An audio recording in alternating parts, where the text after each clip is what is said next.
Olá, no Memórias à União, a presença do desembargador federal, Alexandre Luna Freire, que faz questão de dizer que começou a vida profissional dele da União. Então imagine quantas histórias tem para a gente conversar.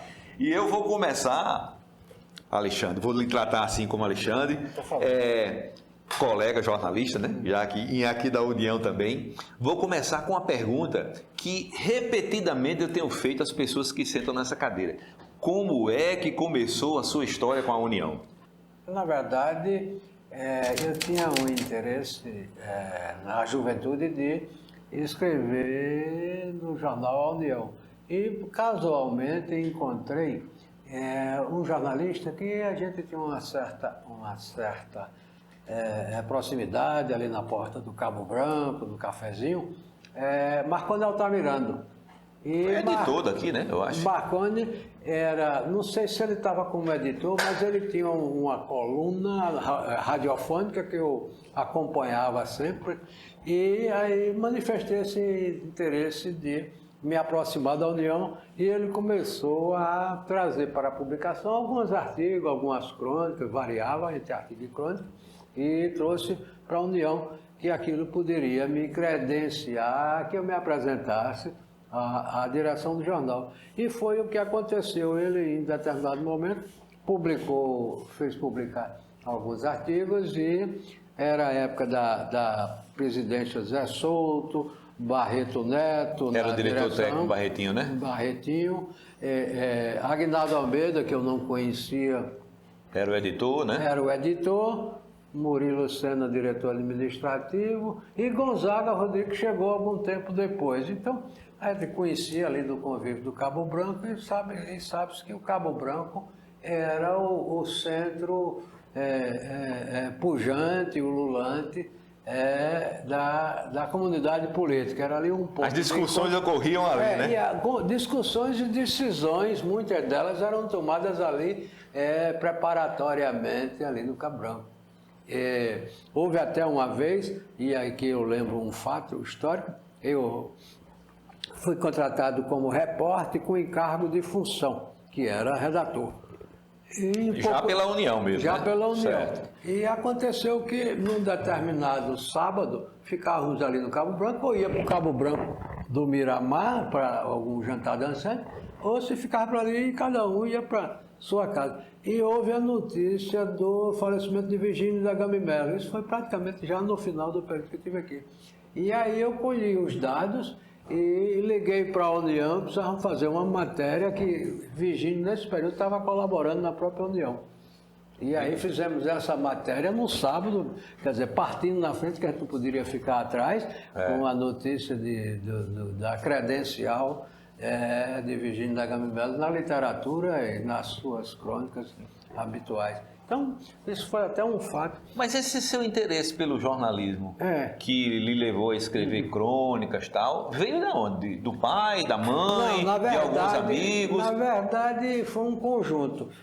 Lógico que João Lélio, meu pai, foi considerado o primeiro correspondente de guerra, aqui em 1930, e além do que ele também tinha criado 2 jornais, o Diário do Povo e o Liberal, e que eu cheguei a ter acesso, depois eles tomaram o destino, e eram jornais da época da Revolução de 30, no Rio Grande do Norte. Ele foi um jornalista com Sandoval Vanderlei, Hernando Batista e outros que eu não lembro agora. Quer dizer, já tinha o DNA, né?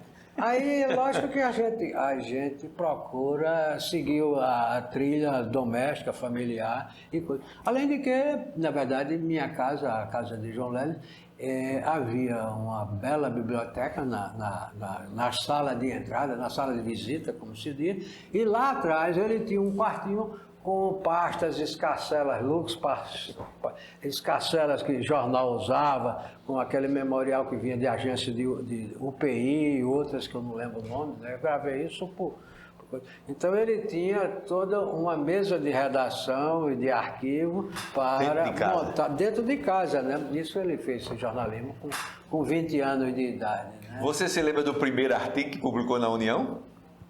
Lembro, não encontrei, devo estar em algum arquivo ainda em casa, que foi sobre imprensa. Na verdade, na ingenuidade da estreia, você quer escrever alguma coisa para o jornalista, o diretor do jornal. Para os coleguinhas, né, como se diz. Querer que mostrar, olha, ele tem potencial, ele tem embocadura. Mas e se lembra da data? Do que começou na União? Dia da imprensa, que eu lembro que falei das actas de urnas, que foi em Roma, alguma pesquisa que eu fiz, acho que hoje não faria tão bem quanto aquela, e naquela época não achava que estava tão bom para escrever como estreia, mas como se você não fizer bem a estreia, não dá certo, né? Dizia o Padre Vieira que o que vem depois, se não for melhor, não se lhe iguala, né? Então a gente se esforça, como aí, me socei e foi colando assim, 74, 75, não lembro mais, não se lembra mais, assim, não me lembro mais, especificamente as datas. Depois aí foi que eu passei o período na redação, diariamente, carteira assinada, e tal, frequentando, encerrando o jornal o máximo que podia, meio-dia e meio, 1h da tarde, e no sábado, que é pior, com a fome danada, ir para casa no centro da cidade, pegando carona com o Lando Seixas, que depois foi diretor. Diagramador aqui também, né? Ele ainda o tempo presidente. do esquadro e da régua e calculando a dimensão da mancha gráfica em paicas, né? Exatamente. O termo é esse. Depois que surgiram os pagemaqueiros, né? Exatamente. Hoje é tudo editoração eletrônica, mas naquele tempo era na régua, né? Na calculadora. E no olhômetro. Exatamente. Agora, começou pelo caderno B, foi? Foi no caderno B. Um artigo aqui, lá, uma crítica de cinema. Eu saí inventando e tapando os buracos das páginas para fechar o caderno B. Mas depois argumentei alguns conhecidos. Um teve uma coluna de xadrez, outro uma coluna Fernando Melo, né? Fernando Melo, tênis. Oscilou aí, eu não lembro mais exatamente. Fernando Melo fez xadrez. Foi meu contemporâneo na Faculdade de Direito. Fernando fez xadrez, coluna de xadrez. E de tênis. Não sei se tênis, eu sei que ele depois foi editor político. Carlos Tavares, eu não lembro, que eu trouxe também. Aí, Carlos Tavares, irmão de Flávio, né? Irmão de Flávio. Pois aí Fernando depois foi editor de política e foi editor do jornal também. Ele já sentou aqui nessa cadeira e já conversou com a gente sobre... Depois eu quero ler a entrevista dele. Tá... Mas era fantástico. Aqui eu de olho em jornalistas redatores credenciados, como Marconi Cabral. Carlos Aranha. Carlos Aranha, sim, havia essa presença, mas Carlos já era num patamar diferente de nós, eu e outros que eram iniciantes. E depois veio Josinaldo Malaquias. Josinaldo, Carmelo Reinaldo, né? Carmelo, aquele Silvio Zias, posteriores. Então a gente conhecia mais ou menos e tinha muitas características que a União marcava. Por exemplo, a União não tinha página policial, hoje tem na TV, né? A gente dizia que a página de outros jornais que tinha página policial bem aguerrida, se torcer saía sangue, né? Exatamente. A União sempre tratou o assunto policial como sendo do cotidiano, né? Isso. Mas não especificamente com uma editoria específica. E outra coisa que é característica da União no policial, os repórteres que eram alfabetizados estavam aqui, porque Zé de Souza chegou por aqui. Zé de Souza, eu lembro. Cardoso, que ainda está aqui hoje. José Cardoso, todos eles mais alfabetizados do que a galera que trabalhava, né? Eu lembro também de Tônio, eu fiz alguma crônica, alguma coisa e pedia para ele ilustrar, eu tentava comentar as ilustrações que ele fazia. Ainda hoje ilustra, principalmente o Correio das Artes. Tinha um personagem de ficção que ele próprio criou e tal, e a gente acompanhava, cheguei até a fazer uma moldura com algumas ilustrações que ele fez. Aqui, desse outro lado, tinha... Como é o nome dele? Milton Nóbrega? Milton Nóbrega, sim. E Domício Córdola, que era das artes gráficas e fazia seleção de cores, né? Isso aí eu não nominava muito essa área mais da gráfica, não, né? Não lembro assim de Milton Nóbrega, mas mais a vagar. Pois Tônio já deu o depoimento dele aqui, foi inclusive uma entrevista maravilhosa, ele contando, inclusive ele é muito, assim, circunspecto, tal, aquele negócio, mas ficou brincalhão, contou das gozações que Gonzaga fazia com ele, porque Gonzaga encomendava algo a ele, né? Ele fazia, quando Gonzaga chegava, que olhava e disse, vem cá, tu é desse planeta mesmo, por causa da genialidade dele, né? Não, ele era. E tinha um traço assim meio, que eu diria, meio hermético, né, no personagem. Ele dava para perceber esse vagar estético dele. Bem E o senhor sabe que ainda hoje não migrou para o computador? É Não. tudo na mão? Eu sei, imagino. Foi o que ele disse. Desenvolveu bem essa arte. Ele disse que não quer. Deveria ter feito a opção para se desenvolver na informática, mas preferiu continuar pensando em fazer, inclusive, uma exposição. Tal. Contou aqui pra gente. Eu vou assistir, senhor. Mas o senhor chegou a sair do Caderno 2 para reportagem política, economia, ou ficou sempre mais dedicado a isso? parte isso? de cultura e diversão, entretenimento do Caderno B. Algumas reportagens, fazia alguma matéria na página principal do Caderno B e depois eu, entusiasmado, querendo entrar no mundo intelectual, ficava insuflando o Barreto Neto, porque ele era muito acessível com essa luta do jornal e pegando, para transformar num carnelo literário. Tornou-se página dupla, não sei o quê. Quando ele viu que tinha conteúdo para ser adquirido na cidade, havia gente à vontade para isso aí. Ficamos nos primeiros cadernos e logo depois que eu saí começou a ideia de reativar o Correio das Artes. Foi mas eu vou dizer uma coisa, acaba começar a carreira de jornalista, cercado com essas férias, ainda ir para o Caderno 2, onde tinha Barreto, e foi muito atrevimento, né? Mas aí eu precisava, o que é que era? Do convívio da turma experimentada, para pegar o chamado faro jornalístico, a Ronda das Ruas, que é um texto que eu já tinha lido vários, no tempo dos anos 52, parece que João Leles fez um jornal, participou de um jornal aqui com Alírio Vanderlei e outros, e ele tinha uma coluna chamada Na Ronda das Ruas. Então, isso inspirava no modelo que o Weiner fez e outro de São Paulo fez também, não sei se na última hora, no modelo francês, que era captar o que as ruas provocavam, o que as ruas influenciavam. O que as ruas diziam, né? O que as ruas diziam, isso muito do jornalismo francês, mais do que do nova-iorquino. E João Leles, atenado com essa coisa da imprensa, fez esse jornal que eu vou reeditar agora, os artigos que eu consegui recuperar, que ainda hoje mostram o poder de um jornaleiro, de um gazeteiro, para influenciar a aquisição de um jornal numa banca de revista, que não tem mais, né? E muitos desses assuntos estão atualíssimos, né? Pois muito do que ele está escrevendo, exatamente, né? Há não sei quantos anos, quando a gente vê, por exemplo, o livro de Barreto mesmo, que o Silvio Osias organizou um livro com os artigos de Barreto. Quando você lê os artigos de Barreto, você diz, não, isso é de hoje. Está datado, né? Exatamente. Não tem temporalidade, né? Tratando questões de gênero, a violência urbana, né? Quando ele pegava os livros e fazia aquela leitura, Barreto poderia não ser de outro planeta como Tônio, como Gonzaga dizia, mas foi abduzido muitas vezes para poder produzir aquilo que ele produzia. Mas repare, aí ficou no Caderno 2. Fiquei. O tempo todo? Não, foram alguns meses. Depois eu continuei só como colaborador. Aí logo depois me formei, estava no penúltimo semestre, ou antepenúltimo semestre do curso de Direito, aí eu disse que eu precisava da experiência como estagiário de advocacia, e pedi minha dispensação para ficar assim, só colaboração eventual. E fiquei, era 2 artigos por semana, no máximo. Mas chegou a trabalhar na União também, na consultoria jurídica? Aí passei para a jurídica, já era colaborador. Sim, eu passei um tempo colaborador. Aí recebia como colaborador. Mais adiante, jurídico mesmo,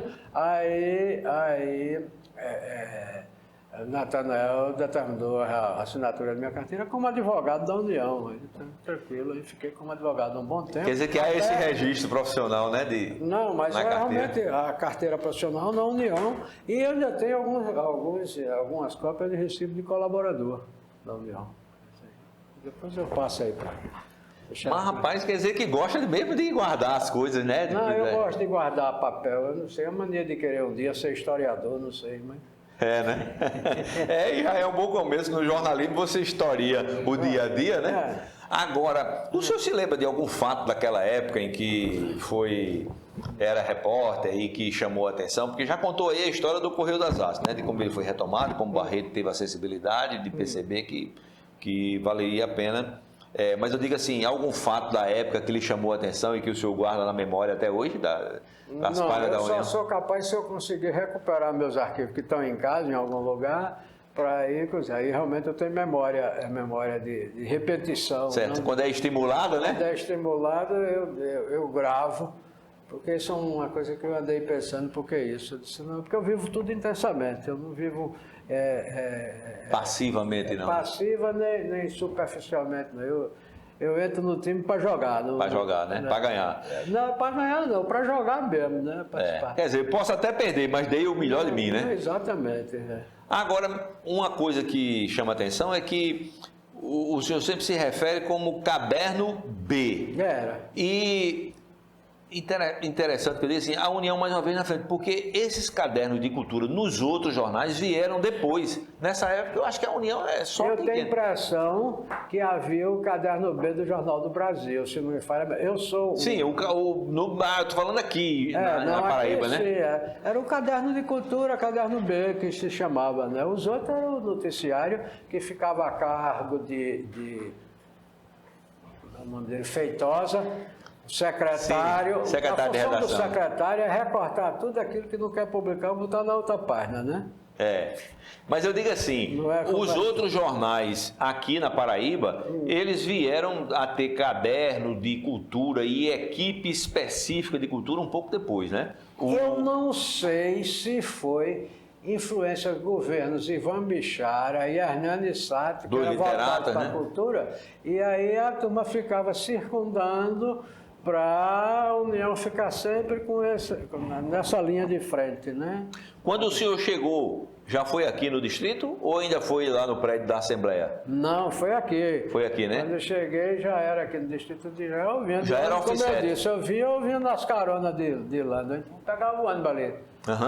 Já era já no sistema offset ou já foi... Já vinha em 75. Foi a offset foi em 74, né? Exatamente. Tem o Almanac da Paraíba 73, 74, 75, aí já tinha notícia dessas máquinas. Que eu lembro de eu ter foto daqui da máquina da União do arquivo de João Lélio em 45, diretor. 45. Eita, aqueles linotipos antigos, Era, né? rotoplana, não sei o que. Exatamente, não sei o que. Eu ficava babando. As cachetazinhas feitas com o chumbo, né? Para botar aquela galé, né? Que chamavam para quando assim. Eu não sei como é isso não. Eu pedi a Gonzaga para ensinar, mas ele não ensinava não. Era? E Gonzaga teve. Porque conhecia tudo isso, mas não ensinava não. Na minha época, Gonzaga ensinava tudo, entendeu? Eu já cheguei depois, ele fazia. Neguinho tinha o maior cuidado do mundo de chegar. Neguinho, rapaz, não faz isso não, olha. 20 horas só pode ser à noite. Não precisa botar 20 horas da noite, não. Não bota isso não. Aí eu tinha que adivinhar quando o Lando falava retícula, não sei o que e tal. Peraí, tem que perguntar para poder saber. Porque Gonzaga transitava bem entre o jornalismo e a arte gráfica, né? Exatamente, ele conhecia bem. Eu não sei qual foi o período, se foi no Correio, quando ele começou. Ele me contou aqui que foi aqui na União mesmo. E ele disse que experimentou muito bem isso quando José Américo fez uma saudação no aniversário de Augusto dos Anjos, e ele pegou aquele texto de Augusto dos Anjos e editou um caderno primoroso. Foi aí que ele começou a relação de amizade com José Américo, por conta do conhecimento gráfico que foi. Eu sei. Mas o senhor nunca foi muito para gráfica, não, né? Não. Apesar de eu ainda ter feito vestibular para engenharia, eu não deixava de voltar essa parte da língua, da coisa, até porque eu antes, pouco tempo antes, eu tinha sido professor de português do ginásio todo do Instituto Pitágoras, depois de um curso que eu fiz de evolução estética da língua portuguesa, do português Hernando Cidade e Otília Maia, irmã do advogado Paulo Maia. Ensinando linguística, não sei o que e tal, me entusiasmei muito por linguística e semiótica desde ali. Então, nada mais do que eu tentar extravasar isso em jornal. Né? Escrevendo, né? Escrevendo. E a adaptação desse cronista, desse estudioso, para essa linguagem tão específica de jornal, de objetividade, de concisão, né? Você Mas tem que limitar o espaço. Alex Luna, meu filho, publicitário. Uma vez eu escrevendo para o Contraponto, há alguns anos, 10 anos, 12 anos atrás, estava escrevendo muito. O Contraponto, o senhor fala o jornal de João Manuel, né? Aí um tempo eu estava escrevendo 2 laudas, 3 laudas, 2 laudas, 3 laudas, e passando a coisa. Eu mandei para ele e fiquei contrariado, porque ele cortou todo, deixou os 3 primeiros parágrafos, jogou o resto fora. E eu não ia brigar com ele, tinha que fazer e tal, ele publicitário. Aí passou. Passaram anos, aí eu perguntei, Alex, por que é que você mandei o artigo para você revisar e tu dar uma opinião, não sei o quê? Aí ele deixou 3 parágrafos apenas. Eu disse, não, eu sou pago, eu sou remunerado, a minha profissão é para eu dizer tudo em segundos. É verdade. Mas aqui acabou. Aí eu procuro cada assunto, cada tema, eu saio encurtando, passando a limpo. Agora, peguei o hábito, há alguns anos, uns 7 anos mais ou menos, de escrever no iPhone. Isso tem a ver, pouca gente sabe, eu procurei descobrir, com nossa alfabetização. Eu fui ainda, as primeiras letras, aprendi com caneta de pena e caderno de caligrafia. Minha mãe, que foi uma normalista formada em 1928, para eu ter uma letra boa, dava caderno de caligrafia e caneta de pena para melhorar. Aconteceu que eu não melhorei muito, mas continuei com a caneta Bic, equivalente a Bic, a processar o pensamento na caneta. E na máquina de escrever e no computador eu não escrevo... Não consegue fazer isso? Não consigo sintetizar, nem memorizar o que eu quero sintetizar. Então, eu tenho que escrever curto e grosso no próprio iPhone, porque é uma similitude da aprendizagem no início, né? Do início. Já pensou? Eu fui alfabetizado 2 vezes, inclusive. Minha mãe me alfabetizou a primeira vez com letra de forma usando o jornal União. Tá aí. Isso me contaram depois. Já lembrança com a União, né? Não foi só a profissional, não. Aí o que aconteceu? Eu estava no eleitoral, conversando com o Rivando Bezerra, esse vizinho nosso, lá na Conselheira Henrique, e aí ele foi vizinho e eu criança, eu ia lá na casa do pessoal da esposa dele, brincando, porque eu já sabia algumas letras, não sei o que. Aí minha mãe mandava eu copiar as letras de forma do jornal. E era a União. Aí eu vou para o Colégio Pio XII, ele não tem o curso, como é que se chama? O Jardim da Infância. Ele tem que esperar 1 ano. Não, ele vai entrar esse ano, porque ele sabe ler.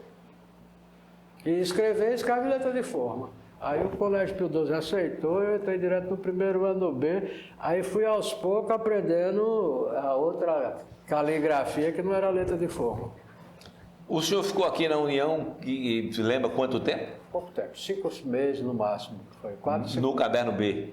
Não, no jornal todo, como empregado. Certo. Eu digo, depois como consultor jurídico foi um pouco mais, né? Também foi uns 4 anos. Eu deixei em 84, quando eu fui nomeado procurador da Fazenda Nacional, assumi em Brasília, que eu fiquei de 84 a 88 como PFN em Brasília. Eu fui o primeiro paraibano aprovado em concurso, nomeado PFN, como também o primeiro paraibano por concurso juiz federal. Olha aí, tem história, né? Se a gente for dá pra... Não, é porque é o primeiro concurso que eu fiz na vida, eu tinha 11 anos de idade. Diga aí. Por quê? Eu tinha terminado o ginásio, e eu tinha feito a admissão, tinha tirado 2º lugar, e minha mãe, não sei o que, queria continuar no Pio XII. Ela chegou e disse, não, o negócio do arco-íris, da coisa não tem coisa não. Você vai ter que fazer outra prova. para poder ganhar a bolsa e para continuar no Pio 12. Então eu fui estudar no Pio 12, depois que fiz a prova, fui lá no liceu, ganhei minha primeira calça comprida. Né? Aí fui estudar no Pio 12 pago, com a prova que tinha feito no concurso que houve. Tá vendo? Aí eu digo, aprendi a dar aluno. A segunda foi com 16 anos, né? Eu fiz um concurso lá na Cultura Brasil, Estados Unidos, ali na subida da Diogo Velho, ali perto da Caixa d'Água. E estava lá o anúncio, quer estudar nos Estados Unidos? Aí faça uma prova dia tal. Aí era uma prova de conhecimentos gerais, eu passei.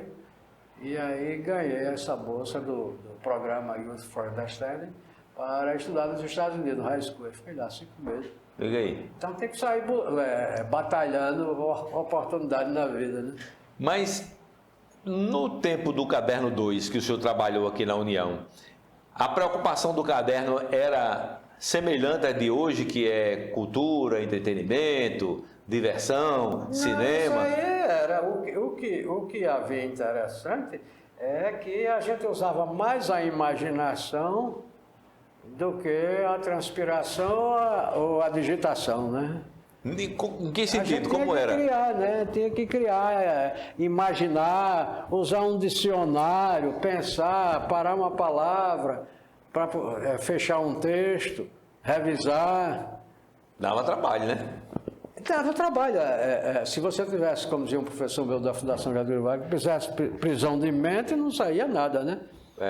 Prisão de mente, Eu digo assim, porque hoje, né, com a revolução tecnológica, por exemplo, a pesquisa, né, é uma coisa muito fácil. Você vai lá, 2 minutos, você tem... Agora, há um porém, eu não sou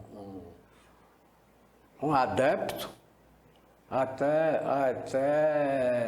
adventos futuros da inteligência artificial. Acho que nada substitui, nem o pensamento, nem o sentimento. A inteligência artificial como o próprio nome diz, é um artifício para se chegar a um determinado ponto. Mas é algo que já está contaminando todos os setores, Sim, né? Inclusive o jurídico. O que contamina é bom, também o que contamina é ruim. Diz que veneno é demais, ou alguma coisa demais é veneno, alguma coisa na proporção é remédio. É remédio, então... Mas eu digo assim, hoje, por exemplo, há uma grande diferença nas redações do seu tempo. O senhor entrou aí e viu que a redação é bem... Ninguém abre a boca. Pois é. Imagine como era no seu tempo. Hein? Como era no seu tempo? Bem, a zoada. E por que eles olham para mim, vê um cara de paletó, já olha desconfiado? Né? E veja, né? A forma de produzir o jornal, antigamente, você tinha que, no mínimo, falar por telefone com a fonte, né? Sim, tinha. Quem foi que usava isso aqui que eu vi? Eu até comprei depois, assim, para alguma brincadeira, não sei o que foi. Um fone, uma lesma, não, como é que é o negócio de plástico? E uma ventosa. Uma ventosa, de uma borrachinha, colada no telefone, plugada. Exatamente. Para você fazer a entrevista. Alguém fez isso, eu lembro disso. Para você não perder a entrevista. Exatamente, para não ter que copiar, né? Gravava, não é isso? Isso, exatamente. Mas continua o mesmo problema. Você está no julgamento, 4, 5, 6 pessoas vão votar na sequência. Um começa, quando chega no outro, você não escuta mais nada. Não assimila. Há uma dificuldade de comunicação do que realmente se quer dizer.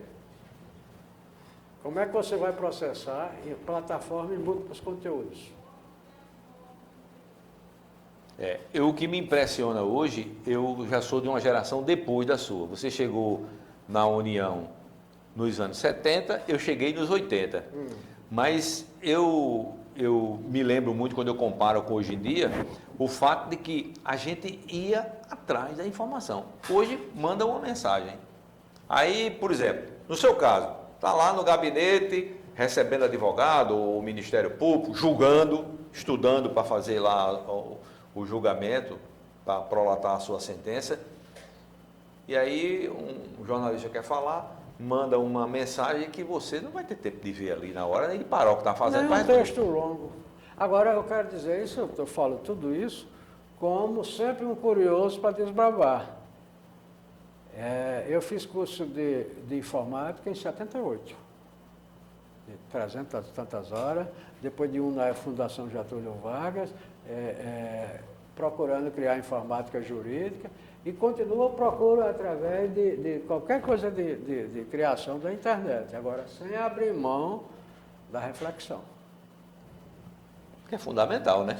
Sem abrir mão Especialmente você hoje lidando com a nova tecnologia, por exemplo, com a inteligência artificial, que é capaz de até preparar um texto, né? Se você não refletir, como é que você vai ter Mas nós estamos crítica? vivendo uma sociedade de muita velocidade. E o tempo, em filosofia e em ciência, ainda é indefinido, né? Ninguém estuda o tempo. É só uma grandeza física, né? É só uma grandeza física, é um conceito, mas é um conceito limitado, ainda tem muito mais outras coisas. O que é tempo? Vamos para a lei da teoria da relatividade e vamos para grandes interrogações, né? Pois é. Inclusive, o próprio Einstein aí na teoria da relatividade, né, disse que o tempo é... Por exemplo, se fala em teoria da relatividade, se fala em conhecimento, se fala em jornal. E o pessoal do Nordeste, do Ceará, que escreveu antes de Einstein sobre a teoria da relatividade. Cabe uma investigação, né?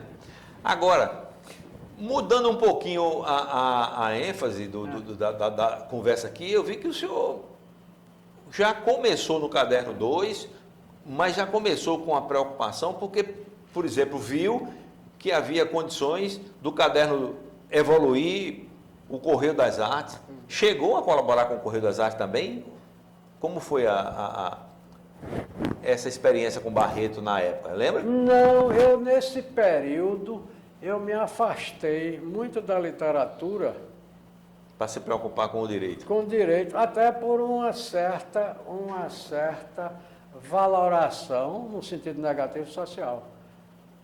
Eu conheço a história, por exemplo, de um intelectual daqui que foi advogado e era queimado no ambiente jurídico. Disse, mas ele é intelectual, não dá para advogado não. Não vou dizer o nome para não colocar, mas era... E foi um dos grandes escritores que nós tivemos, em ensaios e várias outras publicações. Foi diretor da União, do Correio das Artes.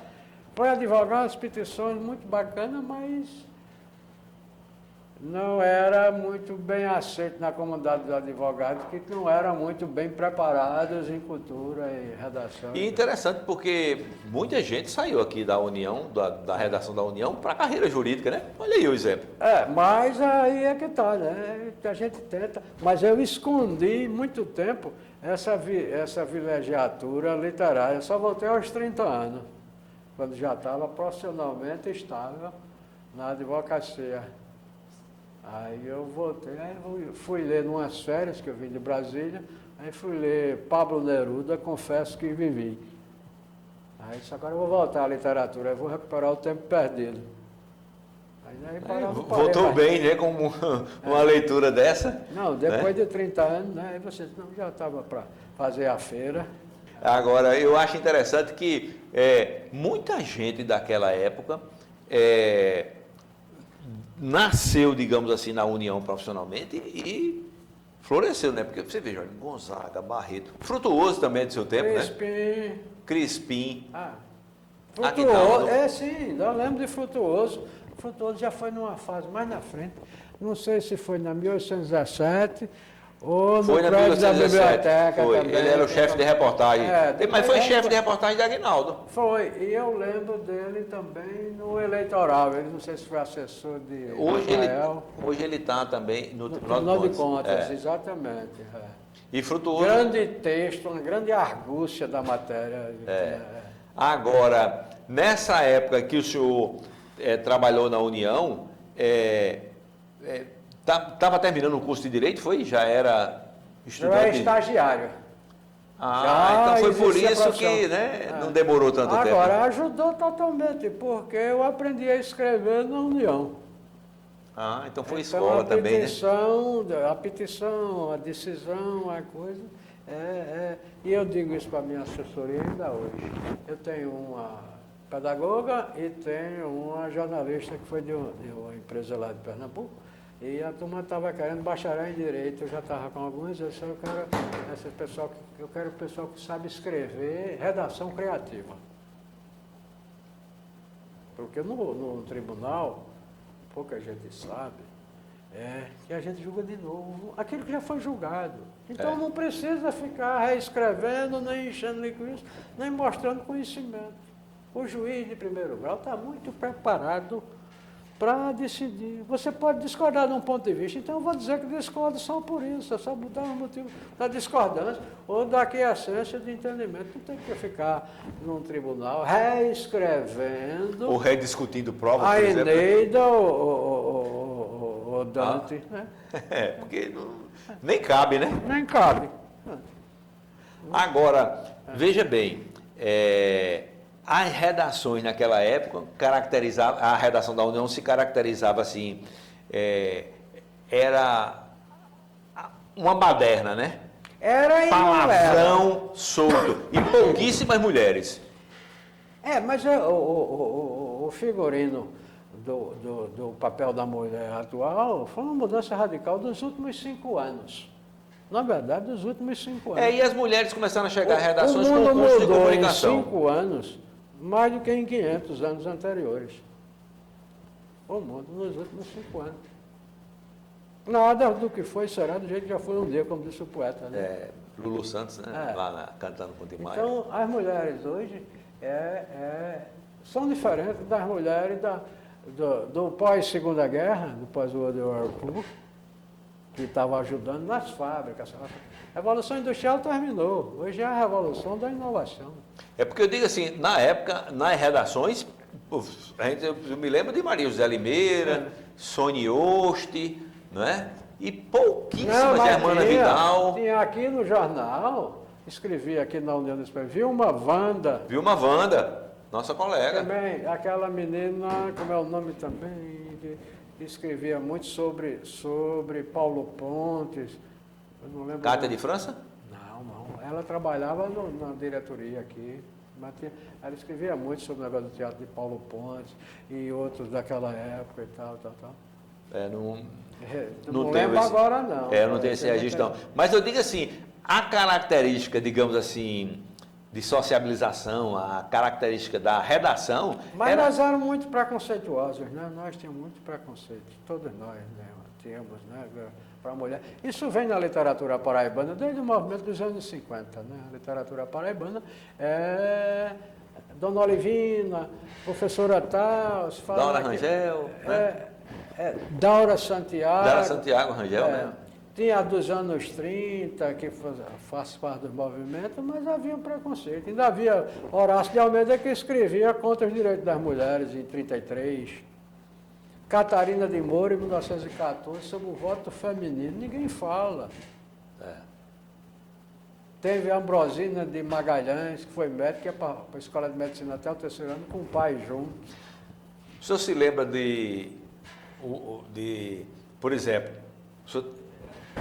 de algum lançamento de filme da época que mobilizou o Caderno 2, ou de algum assunto assim que foi tema de uma abordagem? Eu não lembro se eu escrevi, não lembro o autor, o diretor desse filme. Eu escrevi uma crítica sobre um filme que eu não lembro mais do filme. Eu vou mandar depois esse artigo, 74, 75, eu fazendo a crítica de um filme. Já pensou? Eu tinha estudado estadista em 71, esse artigo foi em 74, 75, mas não lembro mais, assim, de ter assistido. Para puxar, né, na memória aí, filme, né? Não. Agora,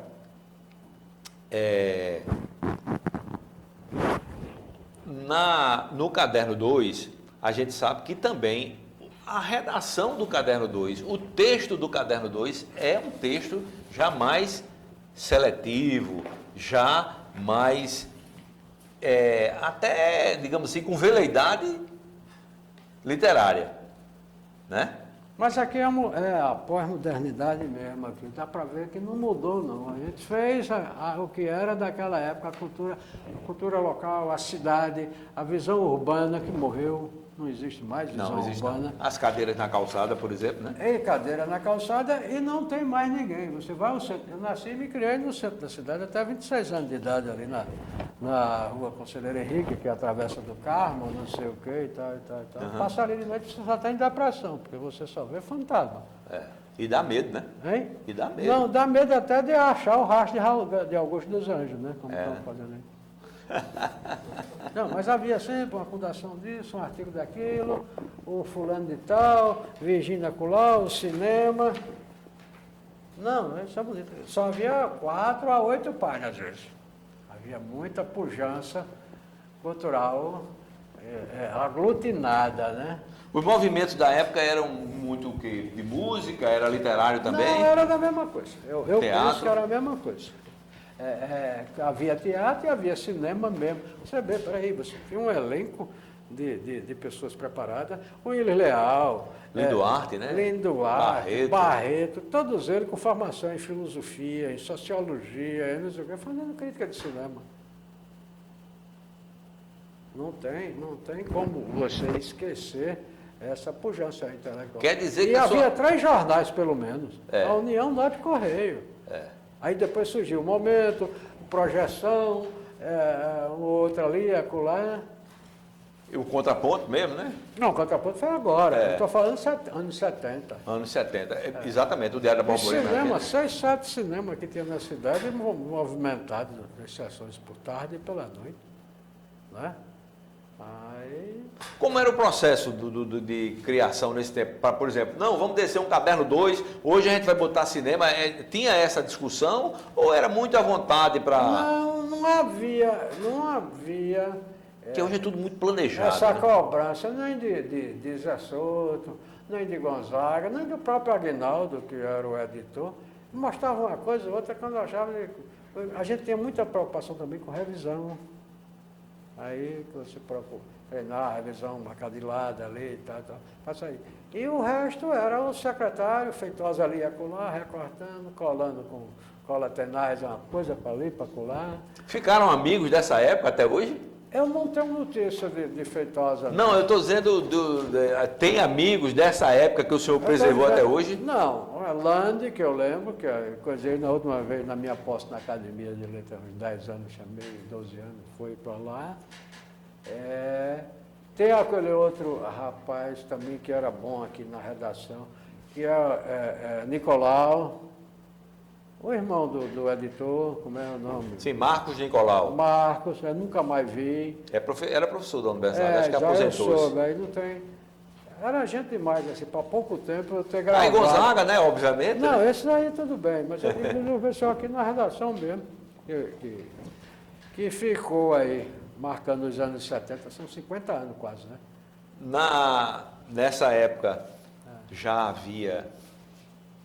Quando foi a época daquele erro que a União cometeu histórico, que anunciou Orlando e Ernesto no lugar de Não, Ernesto? isso foi antes. Foi antes? Foi da minha coisa ali. Foi um Era pouco só antes, uma discussão, uma lembrança que havia, né? Não é? Aquelas coisas de intriga provinciana também, isso era natural e pronto e tal. Não foi do meu período, não. Aqui, algumas vezes, por causa do Caderno 2 da União, houve, digamos, escaramuças. Eu me lembro que já no meu tempo, né, já nos anos 80, houve uma entre Carlos Aranha e Zé Ramalho. Né? Mas isso aí foi já nos anos 80.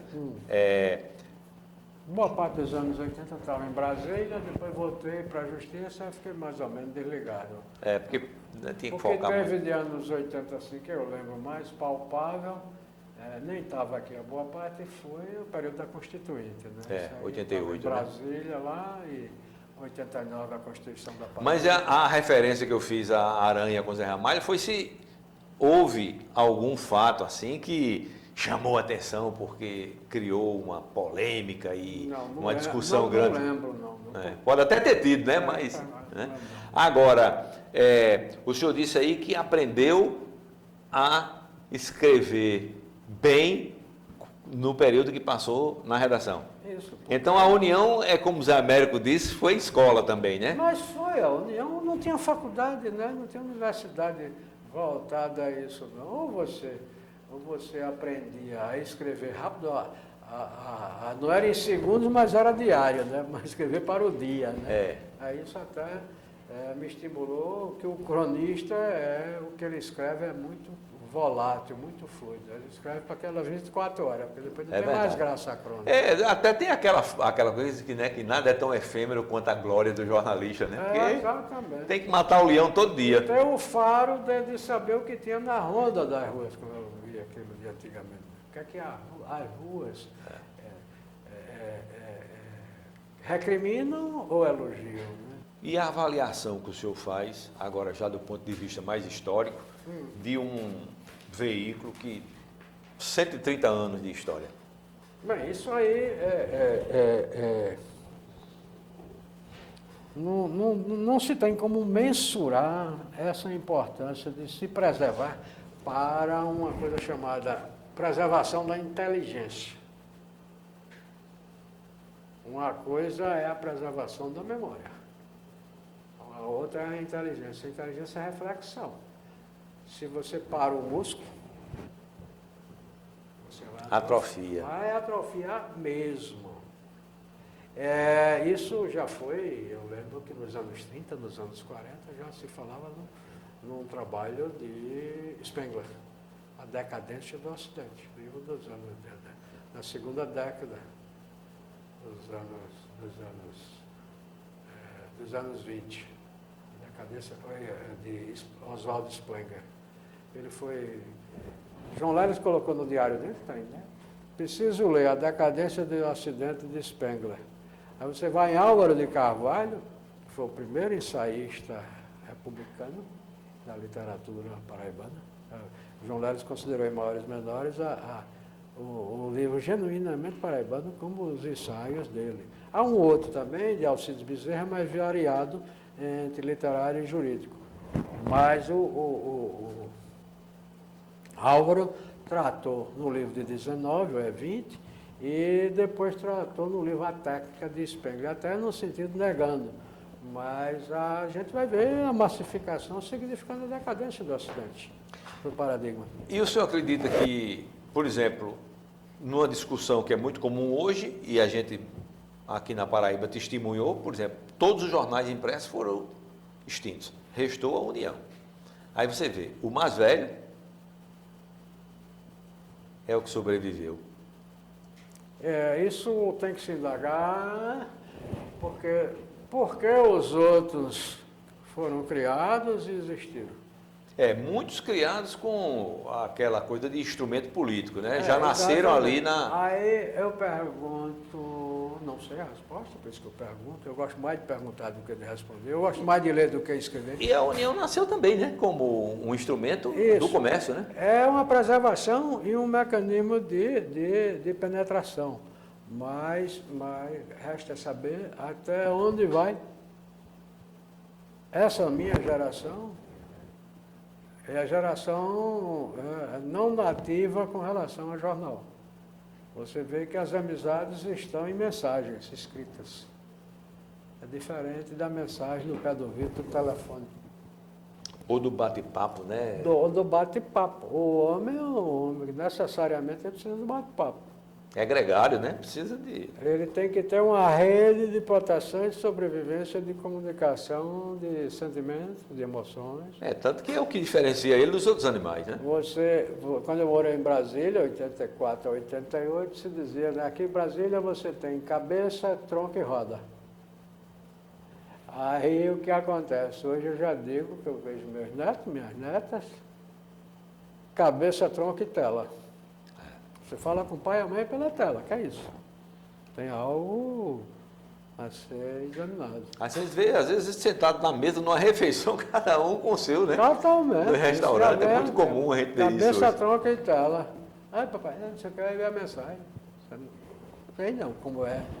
Mas o senhor acredita que, por exemplo, como patrimônio cultural, dá para avaliar, para a gente pode fazer uma crítica, ou a gente, quer dizer, que tudo é criticável, né? Mas eu digo assim, como é que o senhor faz uma leitura disso como patrimônio Eu fico cultural para a apreensivo Paraíba? se não tiver. Como? Eu fico apreensivo se ainda não, se acabar.